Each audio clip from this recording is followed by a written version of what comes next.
Բարի երեկո, Ազատություն TV-ի ուղիղ եթերը լրատվական կենտրոնն է շարունակում, այս թողարկման ընթացքում դիտեք։ Կաշառք ստանալու մեջ մեղադրվող Գյումրիի քաղաքապետը 2 ամսով կալանավորվեց։ Բացառվում է, ակնհայտ է, որ բացառվում է։ Խոշորացուցի տակ պետք է ինքը նման ինչ-որ գործարքների մեջ մտներ։ Քաղաքապետը դրվեց Գյումրիում մի մարդ, որին պահանջվեց ընդամենը 6 ամիս 1 օր ըստ հակակոռուպցիոն կոմիտեի, որպեսզի ինքը կաշառքը լափի եւ բռնվի։ Ղուկասյանի կալանավորումը կրքեր է բորբոքել խորհրդարանում։ Անդիմադիր համայնքապետ կա, որ ընտրվել է չեք հրետապնդել։ Վարորդների 90%-ը գալիս է մեքենաներ կանգնեցնել։ Ռուսաստանի միգրացիոն խստացումներից բողոքող բեռնատարի վարորդները փակել էին սահմանային 3 անցակետերի մուտքն ու ելքը։ Ադրբեջանը չեղարկում է Հայաստանի ապրանքների տարանցման արգելքը եւ շարունակում է օգտագործել Զանգեզուրի միջանցք տերմինը։ Փաշինյանը հայտարարում է ժամկետային ծառայությունը արդեն հաջորդ հունվարից կես տարով կրճատելու ծրագրերի մասին։ Ընդդիմությունը անվտանգային ռիսկեր է տեսնում։ Սա երկրի անվտանգությունը կասկածի եւ ռիսկի ենթարկող նախաձեռնություն է։ Համաձայնություն չլինի, կլինեն հետևանքներ։ Թրամփը խոսել է ռուս-ուկրաինական պատերազմը չդադարեցնելու հեռանկարից։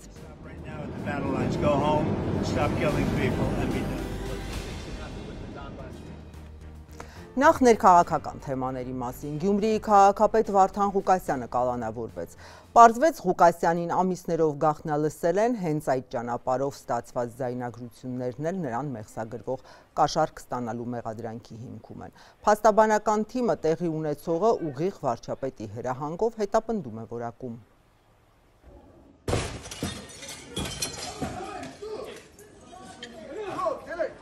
Կաշառք ստանալու մեջ մեղադրվող Գյումրիի քաղաքապետը կալանավորվեց 2 ամսով, համայնքի ղեկավարի լիազորություններն էլ կասեցվեցին։ Հակակոռուպցիոն դատարանը Վարդան Ղուկասյանի խափանման միջոցի հարցը քննել է ամբողջ գիշեր։ Որոշումն առավոտյան հրապարակվեց։ Փաստաբան Զարուհի Փոստանջյանը դատավորի որոշման մանրամասներին դեռ ծանոթ չէր։ Սպասում են ամբողջական տեքստին, որպեսզի բողոքարկեն։ Ձեռքին միայն 2 էջանոց փաստաթուղթ էր, որն էլ երևանյան անձրևը հալեցրեց։ Կամ տեսեք լավ ջրվեց այս որոշումը, շատ լավ է, որ ջրվել է, էս է կայացրած է։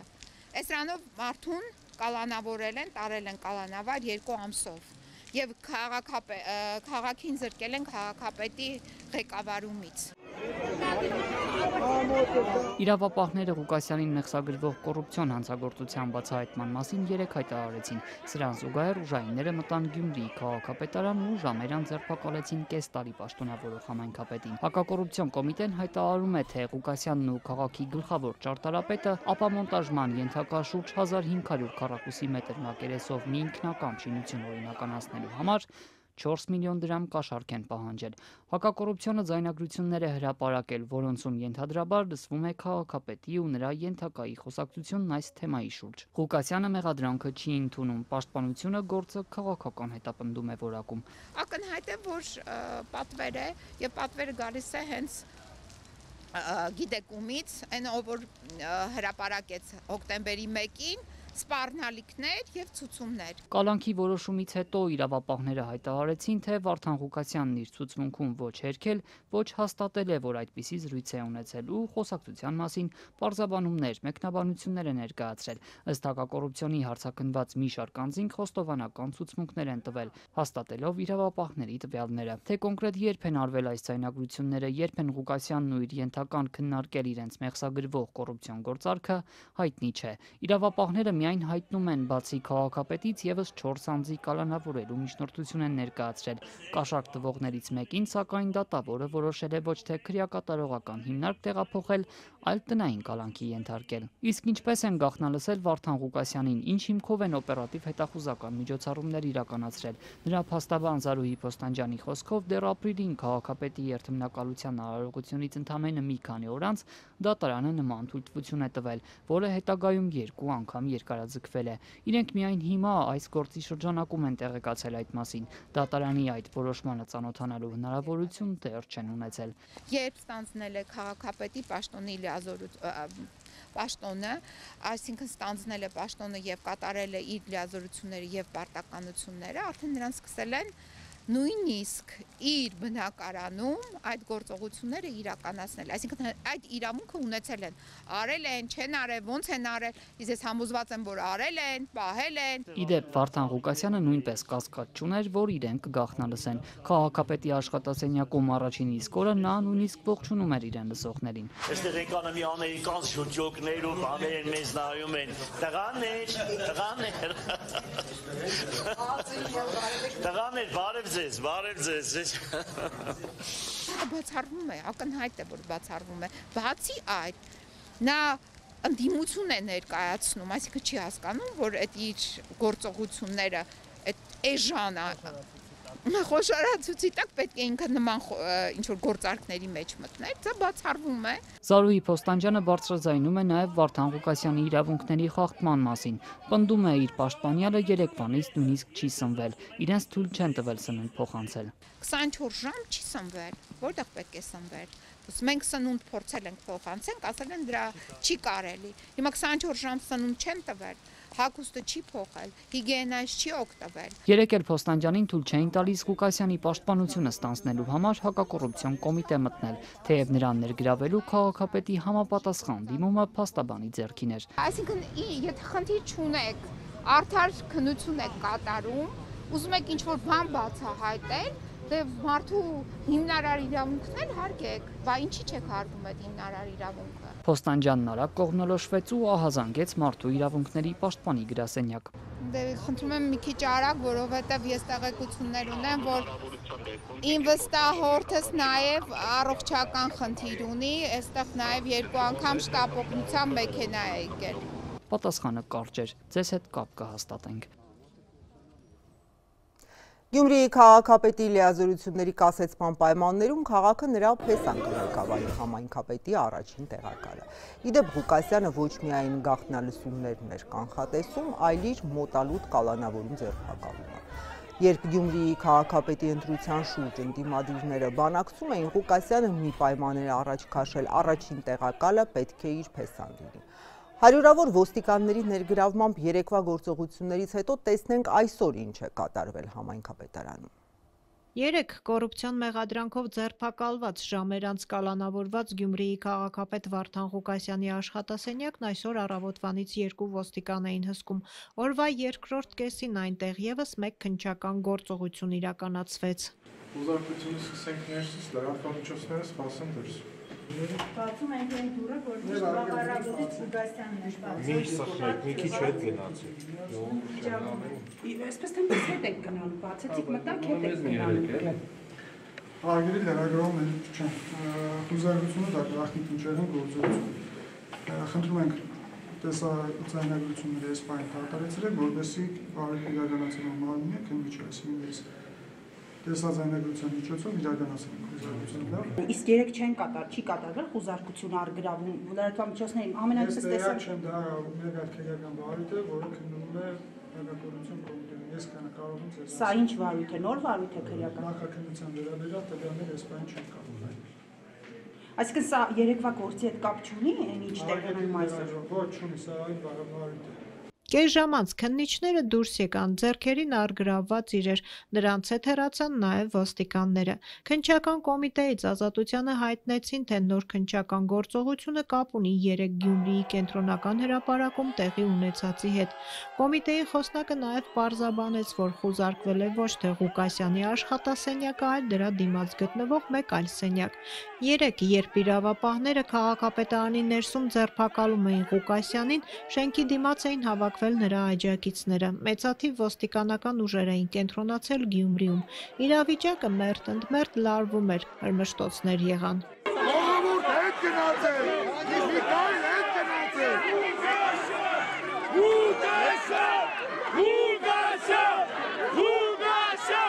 Զանգվածային անկարգությունների հոդվածով հարուցված քրեական գործով 33 հոգի է ձերբակալվել։ Ըստ քննչականի նրանցից 1 տասնյակը կոմունալ բաժնի աշխատակիցներ են, հիմնականում վարորդներ, որոնք ըստ իրավապահների փակել էին ճանապարհը, խոչընդոտելով երթևեկությունը։ Մի քանիսը ոստիկանական մեքենաների անիվներն են ծակել։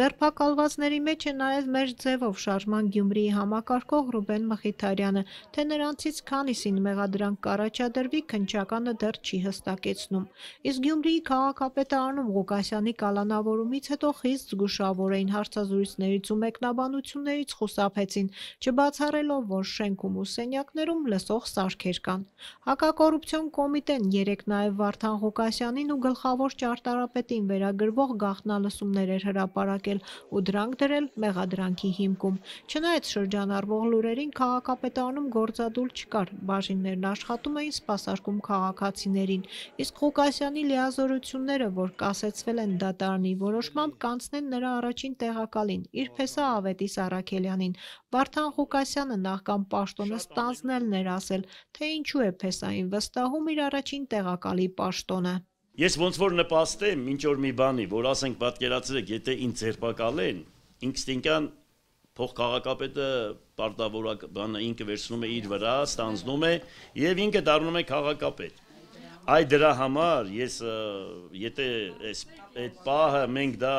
բան ենք անում, թե չէ միանշանակ ես խնդիր չունեմ աշխատելու հետ կապված։ Երեկ Վարդան Ղուկասյանին ձերբակալելու ընթացքում քաղաքապետարանի շենքում դռներն ու պատուհաններն էին կոտրվել, այսօր դրանք պոլիէթիլենային թաղանթով էին փակված։ Խորհրդարանական քննարկումները այսօր առավոտից Գյումրվա դեպքերի մեկնաբանություններով սկսեցին։ Կաշառակեր թե քաղհալածյալ է Վարդան Ղուկասյանը, ընդդիմությունն ու իշխանությունը իրենց տեսակետները ապացուցելու համար մեղադրանքներով չսահմանափակվեցին, անցան կոնկրետ վիրավորանքների։ Քաղաքապետ ընտրվեց Գյումրիում մի մարդ, որին պահանջվեց ընդամենը 6 ամիս 1 օր ըստ հակակոռուպցիոն կոմիտեի, որպեսզի ինքը կաշառք լափի եւ բռնվի։ 6 ամիս իդեպ 2 օրեր պահանջվեց ձեզ, որպեսզի կարողանաք մարդու վարկաբեկելու եւ կեղծ առնվազն այս պահին չհաստատված մեղադրանքներով մարդկանց փորձել դատապարտել։ Ընդդիմադիր համայնքապետ կա, որ ընտրվել է չեք հրետապնդել։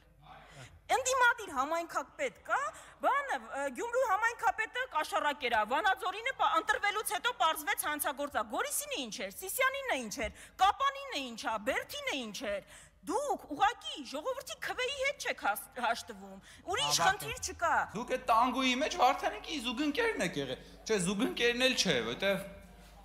ուզում եմ ինչ օրինակ բերեմ, որ պոլիտկոռեկտ լինի, որտեվ կան օրինակներ հիմա մտքիս մեջ, թե դուք ինչն եք Վարդանիկի հետ եղել այդ ամբողջ պատմության մեջ։ Վարդանիկը բանն է, այդ ամոթի հուշարձանն է, որը քայլող կենթանի հուշարձան էր, երեգել վազում էր։ Վազող հուշարձանն է Վարդանիկը կաշառակերության։ Բնական է, որ ձեր խաչասերման արդյունքում ծնվածը պետքա կոռուպցիոներ լինի, ժողովուրդ ջան։ Չի կարա կոռուպցիոներ չլինի, չի կարա լափակեր չլինի։ Ժողովուրդ ջան, ձեր քաղաքական թիմերը կաշառակերության տեսանկյունից նարկոման են։ Կաշառքը լափը ձեր քաղաքական թիմերի նարկոտիկն է։ Հիմա եկեք տեսնենք Վարդան Ղուկասյանի նկատմամբ կա քաղաքական հետապնդում թե չէ։ Մենք տեսել ենք շաբաթներ առաջ ոնց է բերման ենթարկվում սպանության ընդդիմադիր համայնքապետի սպանության մեջ կասկածվողը։ Տեսել եք այդ ակուրատնի սիրուն բերման ենթարկելու կադրերը ու տեսել եք Գյումրու համայնքապետը կոտրելու համայնքապետանի շենքի դռները կոտրելու կադրերը։ Երկրորդը անիվից են խոսում այստեղ, եկեք տեսնենք, տարբերակված մոտեցում կա թե չէ, 25 միլիարդ դրամի մսխման գործով քանի կալանավորված կա, Վահագն Ալեքսանյան, քանի կալանավորված կա, 0։ Ռուսական միգրացիոն խստացումների դեմ բողոքող եւ Հայաստանի կառավարությունից կոնկրետ լուծումներ պահանջող բեռնատարների վարորդների աչքից չի վրիպել, որ հասցեատեր պաշտոնյաները, ավելի կոնկրետ էկոնոմիկայի նախարար Գևորգ Պապոյանը, երեք ոչ թե իրենց խնդրով էր հետաքրքրված, այլ Վարդան Ղուկասյանի դեմ ֆեյսբուքյան ստատուսներ գրելով։ Երևանում պաշտոնյաների պատասխաններից դժգոհ վարորդները երեկվանից իրենց մեքենաներով փակել էին սահմանային 3 անցակետերի մուտքն ու ելքը, բեռնատարների համար մարդատարի ճամփան բաց էր։ Մեր թղթակիցը հայ-վրացական սահմանի Բագրատաշենի անցակետում է եղել։ Բագրատաշենի անցակետի մոտ այսօր ավելի քան 250 բեռնատար էր կուտակվել։ Երեկվանից հայ վարորդները երկկողմանի փակ էին պահում սահմանային ելումուտը։ Մուտքը բաց էր միայն մարդատարների համար, բեռնատարների ճանապարհը բացեցին միայն երեկոյան։ Մենք անտերության մատնված են, ոչ մի կողմից ապահովված դրված չեն, ոչ մի այստեղ ոչ մի վարորդ ապահովված չի, ոչ մի հարցում։ Թե լինի դա Վրաստանում, թե լինի վերին Լարսում։ Ռուսաստանի միգրացիոն օրենքների խստացման հետևանքով վարորդները տարվա ընթացքում ոչ թե 180, այլ 90 օր կարող են մնալ այդ երկրի տարածքում։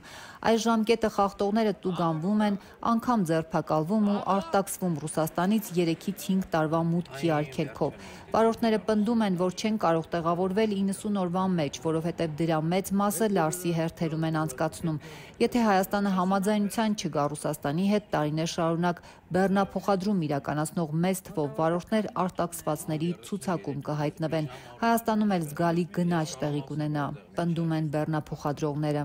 Մենք սնունդ բերողն ենք, ժողովուրդ, միջև հացահատիկի պրոբլեմ ունենալու ենք։ Ժողովուրդ, մենք եկել ենք, գոռում ենք, ասում ենք, ընդ ինչ է կատարում։ Մի քանի ամիս առաջ ասում էին, որ այսօր հարկատուն մեր հերոսն է։ Այս հերոս մարդիկ մի շաբաթ առաջ հավաքվել էին կառավարության շենքի դիմաց։ Իրանց պայմանն էին առաջ դրել, իրանց խնդրի մասին էին բարձրաձայնել։ Պապոյան Գևորգը դուրս եկավ, պատշաճ ձևով ասեց, որ մենք զբաղվում ենք այդ հարցով, մենք քաջատեղյակ ենք այդ մասին, այդ հարցը լուծում կստանա, խնդրում եմ սպասեք։ Անցավ մի շաբաթ, ոչ մի արձագանք, ոչ մի լուծում, ոչ մի պատասխան։ Երեք այս նույն մարդիկ հավաքվել էին նորից կառավարության շենքի առաջ։ Էլի նույն հարցը բարձրացին, էլի ոչ մի պատասխան։ Թե մի շաբաթ առաջ Պապոյան Գևորգը բարեհաճեց իջնի կառավարության շենքի դիմաց մեծ պատասխան տա, երեք սաղ թե իշխանականները, թե հակաիշխանականները բոլորը զբաղված էին Գյումրու քաղաքապետ, համայնքապետ Վարդան Ղուկասյանի ձերբակալությամբ։ Ուզում եմ հասկանամ մի բան, Պապոյան Գևորգը ինչ կապ ունի Վարդան Ղուկասյանի հետ։ Մինչ վարորդները փակ էին պահում անցակետի մուտքը, այսօր խորհրդարանում էկոնոմիկայի նախարարը հայտարարեց, երբ այդ որոշումը Ռուսաստանում ուժի մեջ է մտել, իրենք սկսել են աշխատել ռուս գործընկերների հետ նամակ են ուղարկել, հետո ուղիղ բանակցել ու ստացել արձագանք, թե հասկանում են, պրոբլեմը կփորձեն լուծել։ Այնուհետև ըստ նախարարի ստացել են տեղեկություն, որ ինչ որ գործընթաց սկսվել է, այսինքն նախագիծ է մշակվել, որը ներքին շրջանառության մեջ է։ Նախարարն ընդգծել է, որ հարցը քննարկվելու է այս ուրբաթ ԵԱՏՄ-ի նիստում։ Մեր տպավորությամբ մեզ խոստացել են, որ կլուծեն եւ տրամադրվածությունը մեր տպավորությամբ այնպեսին է, որ լուծման ենք գնում։ Անցյալ շաբաթ ասեցին մի շաբաթից, հիմա էլ ասում են ուրբաթ օր այս հարցը կլուծեն։ Հայ-վրացական անցակետերն այսօր փակած վարորդները պնդում էին, մինչ իրենք բողոքում են, կառավարությունից էլ վստահեցնում են, թե իրենց խնդիրը կքննարկվի, Ռուսաստանից արտաքսվածների թիվն օրեցօր ավելանում է։ Վարորդների հաշվարկով մինչև այսօր արդեն մոտ 300 վարորդ է արտաքսվել։ Այստեղ օրական դեպորտ են անում վարորդներին։ Յուրաքանչյուր մի ժամում կարան 4 հատ 5 րոպե դեպորտ անեն։ Ու տենց այս հարցը չի լուծվում, մինչև այնտեղ օրական դեպորտ ալում։ Ստուգել են հետամեկի շարքի մեջ կայանել եմ, շարքի մեջ հարց են տվել, ասել են ինչ խնդիր ունես Ռուսաստանի, ասել են ոչ մի բան։ Բտանում ենք ստուգել, տարել են փակել են 3 օր հետո 5 տարի դեպորտ են արել, ասել են հետեսնում Հայաստան։ Հիմի հետամեկի Հայաստան, ես ընդ անզոր եմ, որ ոչ մի բան չեմ կարող բարձրացնել։ Մենք նաև ունենք մի վարորդ, որից 3 օր արդեն տեղյակ չենք, որտեղ է ինչա գտնվում, իրանից ոչ մի տիպի, արդեն 4-րդ օրն է, 4 սուտկենա լրանում է, ինքը Ադրբեջանի գրանիցում բեր դատարկելուց է եղել, անհետ կորել է։ Ով է մեր տերը, ով է գալի մեր հետևից ինչ որ մեկը։ 10 դեպորտից ապրես 8-ը հայ են։ Այսօր Բագրատաշենում փակված ճանապարհից այն կողմեր մնացել ղազախստանցի վարորդ Ալեքսանդր Մաքսիմենկոն։ Ասաց ինքն էլ այս խնդրի առաջ կանգնած է եղել Ղազախստանում, բայց երկու երկրների իշխանություններն օրերի ընթացքում միջանկյալ մի որոշմամբ լուծել են խնդիրը։ Ասում է 90 օրվա սահմանափակումն արդեն իրենց չի վերաբերում։ Не знаю, честно, что там они решили, они просто сказали, что все. Չգիտեմ անկեղծ ինչ են նրանք որոշել, բայց ուղղակի ասացին, վերջ, սահմանափակումը չեղարկել են։ Հիմա ուղղակի արդեն արտաքսվածների հարցը մնում է։ Որոշում են ինչ անել նրանց հետ։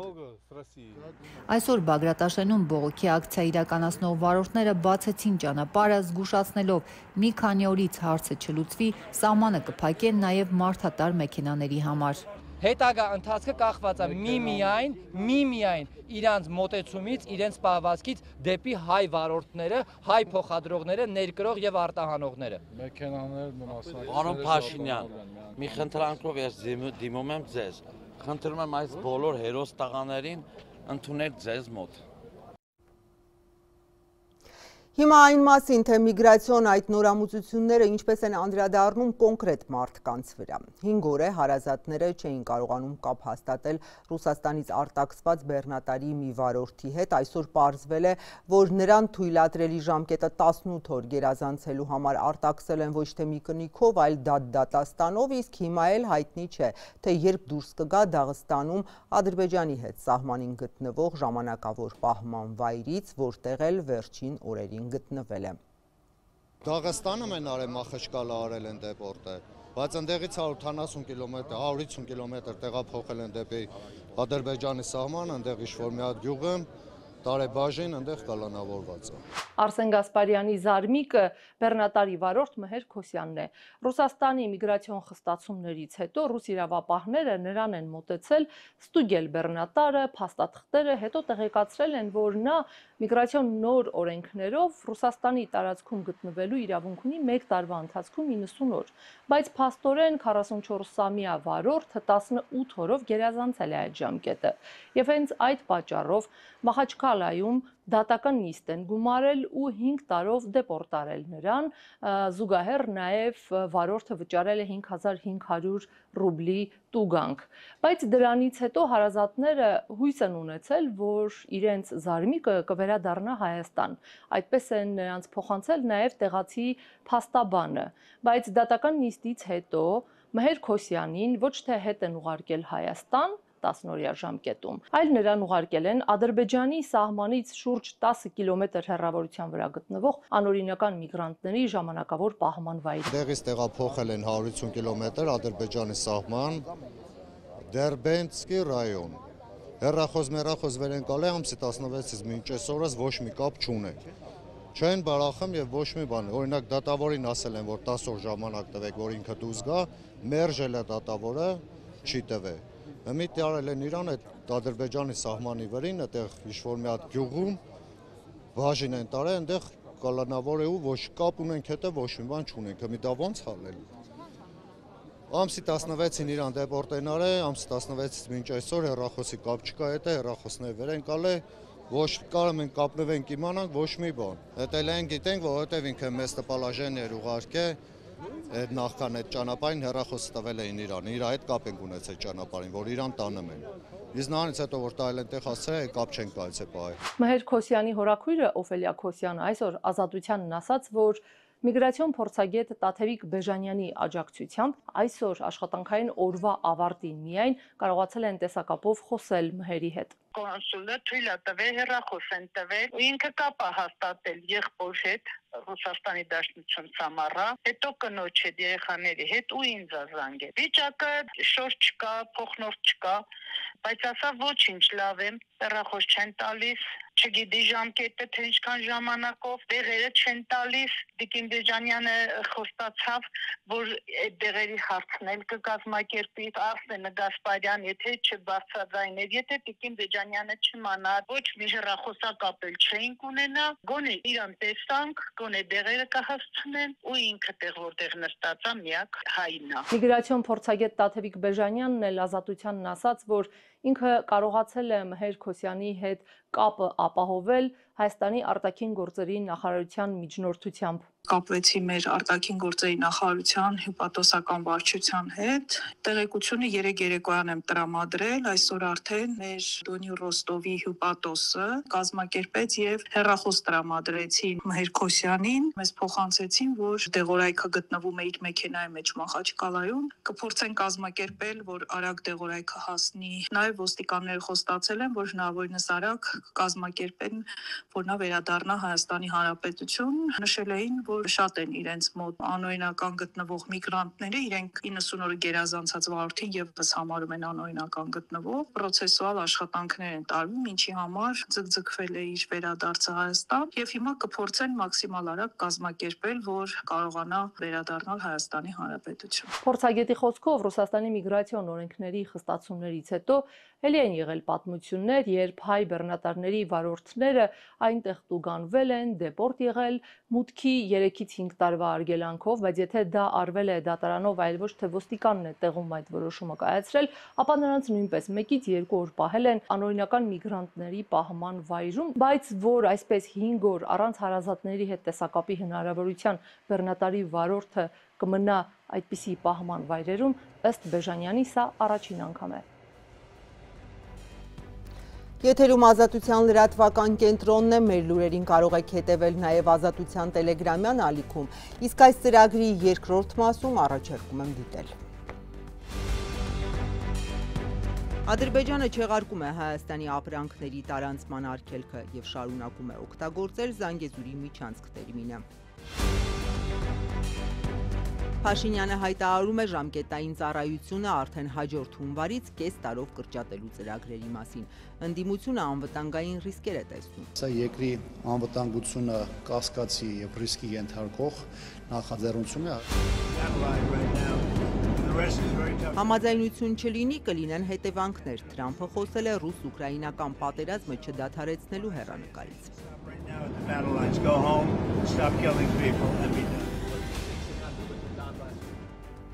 Ադրբեջանի նախագահն այսօր հայ-ադրբեջանական ապաշրջափակման մոտավոր ժամկետ է նշել, կրկին օգտագործելով Զանգեզուրի միջանցք տերմինը, նաև Հայաստան ապրանքների տարանցման արգելքը չեղարկելու մասին հայտարարել։ Երևանը շատ արագ արձագանքեց, ողջունելով բեռների տարանցման սահմանափակումների վերացումը, իսկ ահա Նիկոլ Փաշինյանի հայտարարությունից հետո, թե հարցն այլևս արդիական չէ, Զանգեզուրի միջանցքի մասին Ալիևյան ձևակերպումները հայ պաշտոնյաների մոտ այլևս բուռն հակազդեցություն չեն առաջացնում։ Ադրբեջանի նախագահի ելույթի այդ հատվածը անարձագանք մնաց։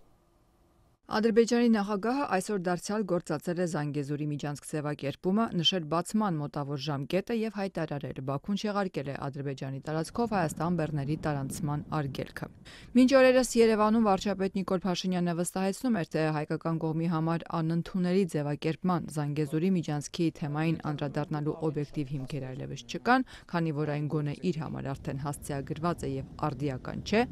Իլհամ Ալիևը Աստանայում հայտարարեց Զանգեզուրի միջանցքը նախատեսվում է բացել մինչև 2028 թվականի վերջը։ Զանգեզուր դահլիզինը դա գեյդ etmək։ Բացի այն, ինչ մենք հիմա պլանավորում եւ իրականացնում ենք, հսկայական ներուժ է կազմում նաեւ Զանգեզուրի միջանցքի նախագիծը։ Ադրբեջանի տարածքում ավտոմոբիլային եւ երկաթուղային հաղորդակցության ստեղծման ուղղված աշխատանքները ավարտին կհասցվեն հաջորդ տարվա կեսերին։ Հուսով ենք, որ այլ երկրների տարածքում այդ աշխատանքները նույնքան արագորեն կիրականացվեն։ Այդ դեպքում Զանգեզուրի միջանցքի բացումը կարող է տեղի ունենալ 2028-ի տարեվերջին։ Սյունիքով անցնող ճանապարհը, որ պետք է Ադրբեջանը իր էքսկլավ Նախիջևանի հետ կապի, Բաքվից արդեն 5-րդ տարին է անվանում են Զանգեզուրի միջանցք։ 2 ամիս առաջ Վաշինգտոնում ստորագրված եռակողմ հռչակագրով Սյունիքի ճանապարհի 42 կիլոմետրանոց հատվածը ստացավ Թրամփի ուղի անվանումը, բայց Բաքուն չհրաժարվեց իր նախընտրած ձևակերպումից։ Այսօր Աստանայում Ալիևը ոչ միայն նորից կրկնեց Զանգեզուրի միջանցք տերմինը, այլ նաև խուսափեց նշել Հայաստանի անունը, մնացած ճանապարհի մասին խոսելիս օգտագործելով այլ երկրների տարածք ձևակերպումը։ Ղազախստան կատարած այցի ընթացքում Ալիևի մյուս ուշագրավ հայտարարությունը վերաբերում էր բեռների տարանցմանը։ Ermənistan'a olan Ադրբեջանը չեղարկել է Հայաստան ապրանքների տարանցման արգելքը, առաջին տարանցիկ բեռը կլինի Հայաստան առաքվող ղազախական ցորենի խմբականակը։ Այս փաստը վկայում է, որ Ադրբեջանի եւ Հայաստանի միջև խաղաղությունն արդեն ոչ միայն թղթի վրա է, այլև գործնականում։ Պաշտոնական Երևանը կարճ ժամանակ անց ողջունեց Ալիևի այս հայտարարությունը։ Նախ վարչապետի մամուլի քարտուղար Նազելի Բաղդասարյանը Facebook-յան կարճ գրառում արեց։ Փոխվարչապետ Մհեր Գրիգորյանն էլ ավելի ուշ ուրախությամբ կիսվեց, ընդգծելով. այս քայլը կարևոր նշանակություն ունի տարածաշրջանային հաղորդակցությունների բացման, փոխվստահության ամրապնդման եւ խաղաղության նորակարգի առաջմղման գործում։ Էկոնոմիկայի նախարար Գևորգ Պապոյանը սակայն ողջունելուց բացի նաև որոշ փակագծեր բացեց, նշելով երթուղին։ Լավ, որ այսքան ասվեց, սա էլ ասեմ, շուտով Ակտա ու Բաքու, այնուհետև ադրբեջանական ու վրացական երկաթգծով Հայաստան կմտնի ղազախական ցորենի առաջին խմբականակը։ Խաղաղությունը հաստատված է։ Երևանից պաշտոնյաները այսօր չանդրադարձան այն հանգամանքին, որ Ալիևը դարձյալ կիրառում է հայկական կողմի համար անընդունելի Զանգեզուրի միջանցք ձևակերպումը։ Ալիևը Աստանայում այսօր նաև հայտարարեց, որ Ադրբեջանի եւ Հայաստանի միջև խաղաղության նոր փուլ է մեկնարկել։ Ըստ նրա, այն հանգամանքը, որ վերջին ռազմական բախումներից ընդամենը 2 տարի անց կողմերը նախաստորագրեցին խաղաղության համաձայնագիրը, վկայում է երկու պետությունների մոտ լուրջ քաղաքական կամքի առկայության մասին։ Բաքուն սակայն նախաստորագրումից հետո էլ չի հրաժարվում ստորագրման իր նախապայմանից։ Պահանջում են փոխել Հայաստանի սահմանադրությունը, որում տարածքային պահանջ են տեսնում։ Ընդդիմությունն ադրբեջանական պահանջի կատարում է համարում պարտադիր զինծառայության ժամկետի կրճատումը։ Չնայած պաշտպանության նախարարության մշակումները դեռ նախագիծ են եւ խորհրդանում դեռ չեն քննարկվել, այսօր վարչապետը շտապել է անձամբ հայտնել երկամյա զինծառայությունը արդեն հաջորդ զորակոչից կես տարով կկրճատվի։ Հենց պաշտպանության նախարարության պաշտոնյան է հայտարարել զորքի թվաքանակի պակաս կա։ Հիմա այս հայտարարությունը վերջին որոշման հետ ինչ տրամաբանական կապ ունի։ Ընդդիմության կարծիքով շատ ուղիղ։ Մի կողմից իշխանությունը Հայաստանի ապա ռազմականացման ադրբեջանական պահանջներն է բավարարում, մյուս կողմից ընտրությունների շեմին ժողովրդահաճո որոշում կայացնում։ Այս ձմեռային զորակոչին բանակ գնացողները կծառայեն ոչ թե 2, այլ 1.5 տարի։ Այս մասին հայտարարեց Հայաստանի վարչապետը։ Որոշել ենք, որ օրենքը ավելի շուտ ուժի մեջ մտնի 2026 թվականի հունվարի 1-ից, այսինքն 2026 թվականի հունվարի 1-ից ձմեռային զորակոչից Հայաստանում ժամկետային զինծառայությունը 2 տարվա փոխարեն կլինի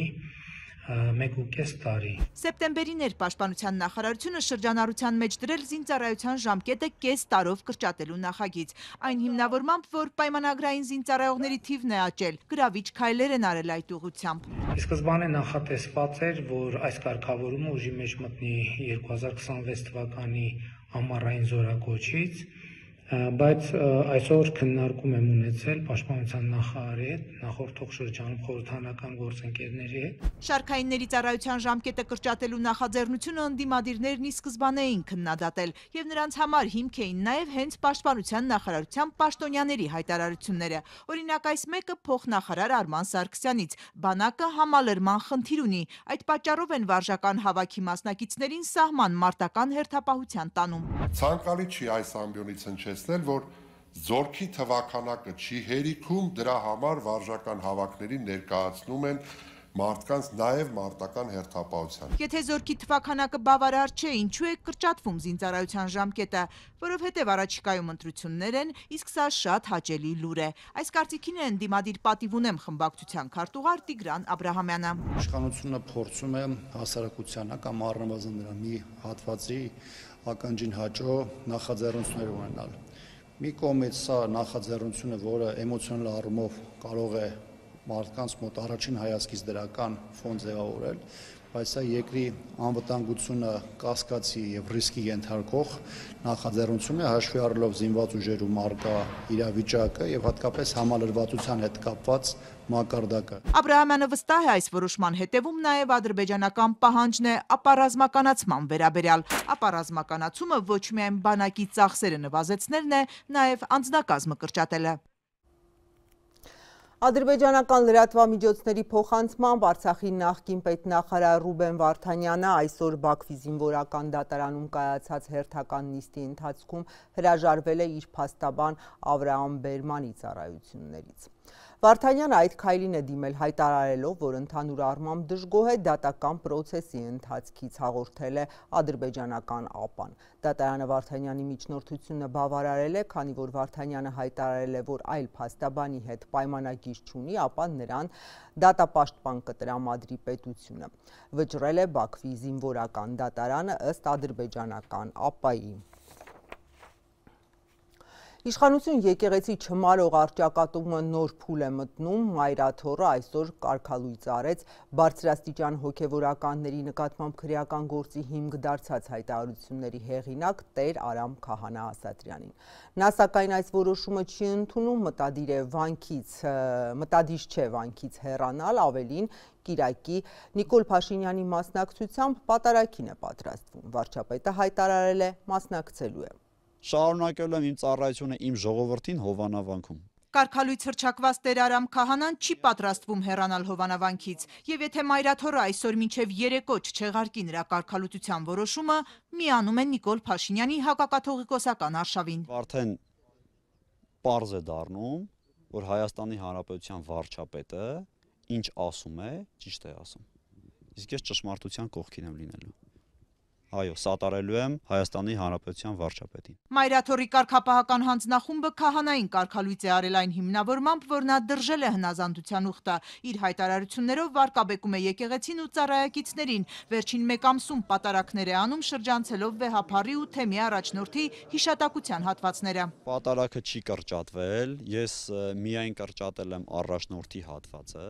որտեղ ես չեմ սիրում կեղծավորություն անել։ Կարգալույց հռչակված քահանան պնդում է իրեն անհիմն են զրկել քահանայական կարգից, առանց իրեն լսելու։ Մայրաթորից նրան հրավիրել էին նիստին, սակայն նա հրաժարվել էր, թե պատճառն ասեք։ Եվ ահա Տեր Արամը երեկ համաձայնել է մասնակցել նիստին, բայց այսօր արդեն կարգալուծության որոշումներ։ Ով է ինձ հեռացնողը։ Դատավորներն անաչառ չեն, պնդում է նախկին քահանան եւ ապացույց է համարում հենց վերջին ձայնագրությունը, որ տարածեց իշխանական լրատվամիջոցներից մեկը։ Այդտեղ կարգապահական հանձնախմբի ատենապետին նախկին հոգևորականը պատմում է, որ ամենայն հայոց կաթողիկոսը հարկադրում է ընդդիմության ցույցերին մասնակցել։ Փաստորեն այս մարդը անգամ ворթեկուրույս մոր ցավը չի հարգում եւ այդ ցավի մեջ փորձում է օգտագործել, հա, այս տղայի ապագան վտանգի տակ դնելով, որ գնա ու քաղաքական ելույթ ունեցիր, գոռալով Նիկոլ Դավաճան։ Եվ ընդհանրապես ասում է, դեռ շատ բան կիմացվի Արագածոտնի թեմի առաջնորդի վերաբերյալ քննչական կոմիտեում քննվող գործի վերաբերյալ։ Ասում եմ, այս ամեն ինչ որ կլուսաբանվի, ցնցող է լինելու մեր հասարակության համար։ Կարգալույց հռչակված Տեր Արամը վստահեցնում է, շուտով իրեն կարդարացնեն այն մարդիկ, որ Հուդա էին անվանում, ինքը Սուրբ գրքյան կանոնները չի խախտում, միայն ճշմարտությունն է ասում։ Այդ դեպքում ինչու էր հերքում, որ քննչական կոմիտե է հրավիրվել, ստել է։ Այո։ Քննչական կոմիտեն ինձ հրահանգել էր, որ իմ գնալու մասին որևէ մեկը, ոչ լրատվամիջոցները եւ որևէ մեկ անձ ոչ ինձ չեք կանչել։ Տեսեք, այս պարագայում ես իրավունք չունեմ խախտելու օրենքը։ Այսօր մեր նկարահանման պահին Հովանավանքում մկրտության արարողություն էր։ Մկրտում էր քահանայական կարգից զրկված Տեր Արամը։ Նույն վանքի մյուս քահանան Տեր Սարգիսը, որ օրեր առաջ նույնպես բերման էր ենթարկվել, մի ծառի տակ ծանր մտքերով նստած էր։ Վանքի տարածքում շուրջ 1 տասնյակ ոստիկաններ էին, ասացին եկել են մոմ վառելու, իսկ քահանան ասաց ինքը չի կանչել, բայց ճիշտ է, որ այստեղ են, գուցե բախում լինի, գուցե նոր հոգևորական ուղարկի մայրաթորը։ Փորձեր կանեն, իրենք նաև ժողովրդի ուժը կզգան։ Եթե որևէ պահի պետք լինի, ոչ միայն Օհանավան, դուք այստեղ 10,000-ից ավել մարդ կտեսնեք։ Որոնք գալու են այդքան հավատացյալներ կան։ Այո, ես զգուշացնում եմ, ես կատակ չեմ անում եւ այն ինչ որ այսքան ժամանակ եղել է, էլի կատակ չի եղել եւ իրենք տեսնում են, որ ես կատակ չեմ անում եւ շարունակության համար ասում որ զգուշ լինեն։ Տեր Արամ քահանան ըստ Մայրաթորի որոշման այսօրվանից աշխարհական է, նա ոչ թե Տեր Արամ է, այլ Ստեփան Ասատրյան։ Այս որոշումը սակայն ընդունելի չէ ոչ միայն Ասատրյանի, այլև Հայաստանի վարչապետի համար։ Առաջիկա կիրակի օրը հոկտեմբերի 26-ին Հովանավանքում մասնակցելու եմ Տեր Արամ քահանա Ասատրյանի կողմից մատուցվող Սուրբ Եվանմա պատարագին։ Իդեպ կարգալույց հռչակված քահանան օհանավանցիներին դեռ 1 շաբաթ առաջ թաղման արարողության ժամանակ էր հրավիրել վարչապետի հետ հանդիպման։ Գյուղում այսօր տեղյակ չէին Մայրաթորի որոշման մասին։ Տեր Արամն այսօր կնունք է արել, մի հանգուցյալի ճանապարհել, ոչ ոք չի ենթադրել, որ մի բան այն չէ։ Մի քանի հոգու հետ զրուցեցինք, ասացին, չի հեռանա, չեն թողնի, կջարդեն ճուզողներին։ Լակոշկով տես, ինչ արետի, ծաղկցրերա, թո չեռանա, անչիմ տերանա, կեզ սաղ կլեն սաղինեք ջարդեն։ Ջարդելը ինչ նկատի ունեք։ Որտև մեզի ծերնտույա, խելո, կնազանդ, լավ տերտեր։ Տեր Արամը լավ ոգևոր է, բարի, կամեցող։ Վատ են արել, Տեր Արամին ժողովուրդը սիրում է, ով որոշ է, ինչա որոշ է, Տեր Արամը մեր Տերային է, տենց էլ նելու է, լավ մարդ է։ Այլ թեմաների մասին Երևանյան խնդիրների մասին հրապարակային խոսող ակտիվիստ Արթուր Չախոյանը հերթական բռնության մասին է բարձրաձայնում, մատնանշելով ոչ թե պաշտոնյայի, այլ բիզնեսի տիրոջ, եւ ահա այս անգամ ի տարբերություն բասկի ուժը ցույց տված Նորքի նախկին թաղապետի կա ձերբակալված։ Ուղիղ 500 քառակուսի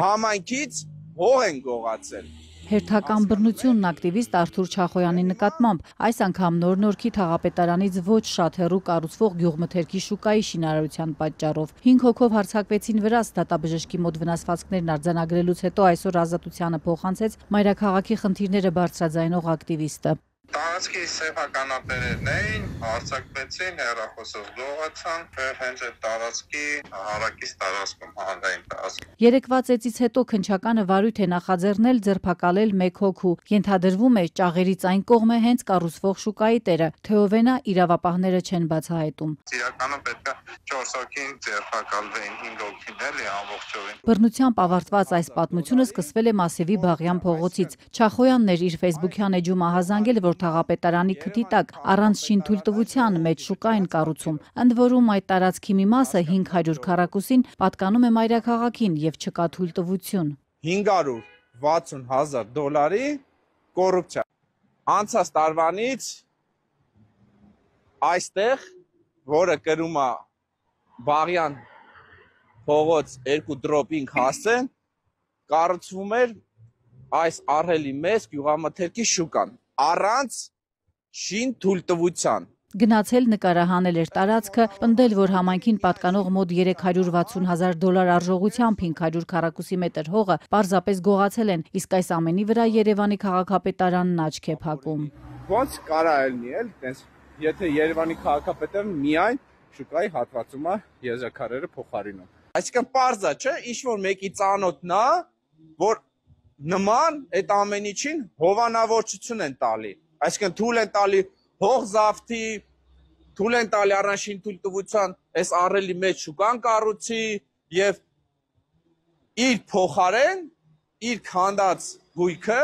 վերականգնում է Երևանի քաղաքապետարանը ժողովրդի հարկերով։ Ըստ Չախոյանի, բացի այն հանգամանքից, որ մասնավորը հենց համայնքին պատկանող հողի վրա է շուկան կառուցում, քաղաքապետարանն էլ իր հերթին համայնքի միջոցներով վերականգնել է նորաստեղծ շուկայի քանդած եզրաքարերն այն դեպքում, երբ ողջ Բաղյան փողոցի վրա նորմալ եզրաքար չկա։ Սա թույլ է տալիս ակտիվիստին կասկածել կոռուպցիոն գործարքի մասին։ Եթե դուք կոռուպցիայի հովանավորության հետ կապ չունեք, այս ամենի հետ, ձեր խոսքերին հավատարիմ եղեք եւ արեք համայնքից ապօրինի 500 քառակուսի զավթած հողատարածքի վրա կառուցված գյուղամթերքի շուկան ապա մոնտաժեք։ Հակառակ դեպքում, եթե դուք այդ ամենը չանեք, այս ամենը արդեն առհասարակ կդառնա անհերքելի փաստ։ Իր Facebook-յան տեսագրության մեջ ակտիվիստը նաև քաղաքապետ Ավինյանի տեսագրություններից մեկն էր տեղադրել։ Այն ոնց էր Տիգրան Ավինյանը ասում. Հողի գողը գողա, հողի գողը գող չի, հողի գողն էլ է գող եւ առհասարակ համայնքային հողի վրա կառուցված որևէ շինություն ամենակոշտ ձևի քանդվելու է։ Ինչ հողատարածքի մասին է այս անգամ ահազանգում ակտիվիստ Չախոյանը, արդյոք համայնքային հողի վրա առանց թույլտվության շինարարություն է կատարվում։ Երևանի քաղաքապետարանը դեռ չի արձագանքում։ Ազատությանը փոխանցեցին, որ ավելի ուշ կարձագանքեն։ Արթուր Չախոյանն արդեն 3-րդ անգամ է հայտնվում նման պատմության կիզակետում։ Մայրաքաղաքի մանկապարտեզներից մեկի նորոգման թերությունները բացահայտելուց հետո նա ծեծի էր ենթարկվել Նոր-Նորքի թաղապետարանում, ինչից հետո թաղապետն ազատվեց աշխատանքից ու հայտնվեց մեղադրյալի աթոռին։ Նույն խուլիգանության հոդվածով մեղադրյալի աթոռին է նաև Չախոյանը։ Քիչ առաջ քաղաքապետարանից արձագանքել են ազատությանը, հաստատելով ակտիվիստի պնդումը, որ շուկան առանց թույլտվության է կառուցվում։ Միաժամանակ հերքելով հողի վաճառքի մասին Արթուր Չախոյանի կասկածները, քաղաքապետ Տիգրան Ավինյանը զրպարտություն է որակում սա եւ փոխանցում, որ պատրաստվում է դատի տալ ակտիվիստին, պնդել են քաղաքապետարանից։ Միջազգային ուշադրությունը կենտրոնացած է ռուս-ուկրաինական հակամարտությանը, ԱՄՆ նախագահ Դոնալդ Թրամփը հայտարարել է, որ Ռուսաստանի եւ Ուկրաինայի միջև պատերազմը դադարեցնելու վերաբերյալ համաձայնության հասնելու փորձերը շարունակվում են եւ զգուշացրել է, որ եթե համաձայնության չհասնեն, հետևանքները լուրջ կլինեն։ Թրամփը անցյալ շաբաթ ակտիվացրել է հրադադարի միջնորդության իր ջանքերը, Նարսպիտակ տանը հանդիպել է Ուկրաինայի նախագահին, քննարկվում է նաև Թրամփ-Պուտին հանդիպման հարցը։ Թողարկման թեմաները սրանք էին, ես ձեզ հրաժեշտ եմ տալիս, ազատություն.am կայքում լրահոսը թարմացվում է, հետևեք թարմացումներին, նաև սոցիալական ցանցերի մեր էջերում, ես ձեզ հրաժեշտ եմ տալիս, հաջողություն։